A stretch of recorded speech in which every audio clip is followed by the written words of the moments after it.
All right, I asked the followers on Twitter to send me a few Packer questions and comments that we could discuss in this video. So let's get right into that. Peter says, who can step up and be the number one receiver while Adams is away? I think that the answer to that hinges on who Aaron Rodgers trusts the most, which at this point is really hard to tell. I would think that he would trust veterans and guys that he's been around with more.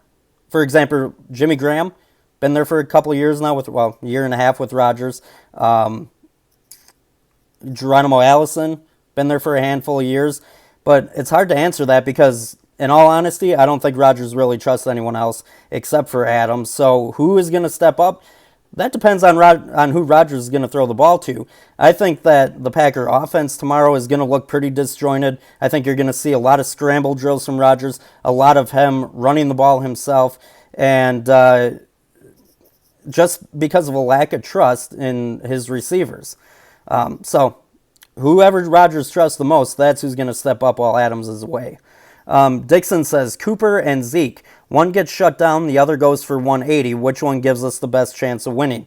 I would say shutting down Ezekiel Elliott. You got to run the ball. You got to be able to stop the run.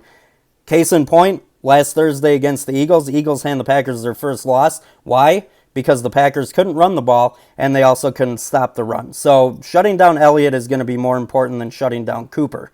Luke says, players to watch on both sides of the ball outside of the big names. I'm going to go Brian Bulaga on offense because they really had a hard time running the ball after he exited the game last week. And on defense, I'm going to say any cornerback behind Alexander and Kevin King because it's going to be a major key to shut down the Dallas receivers who are not named Amari Cooper. They're going to go all in on stopping him, but the other guys are going to have to pull their weight too. One more. Does the Packer defense with extended time off bounce back, especially against the run game against Elliott? I'm going to say yes, because it seems easier for defenses to fix the run game problems than the pass game ones. I've seen a lot of times over the years where the Packers struggle in the run defense, and you got a guy like Adrian Peterson coming up the following week, and everyone's, oh no, he's going to run for 300 yards and score 3 touchdowns. A lot of times they end up stopping them. So I'm going to say yes, Packer defense can fix it.